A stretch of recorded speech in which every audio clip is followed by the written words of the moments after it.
সকল অপরাধীরা যখন দেশ থেকে পালিয়ে গেল, তখন এক অপরাধী দেশে আসতে চাইল, অথচ তথাকথিত সুশীলরা তাকে দেশে আসতেই দিচ্ছে না।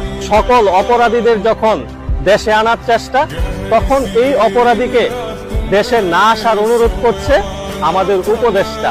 আপনি কি বুঝতে পেরেছেন সাকিব কোন ধরনের অপরাধী? সাকিব যদি অপরাধ করত তাহলে কি সে দেশে আসতে চাইতো?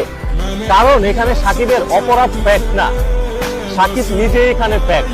তারা আগে থেকেই সাকিবকে পছন্দ করতো না, আর এখন পেয়েছে সুযোগ।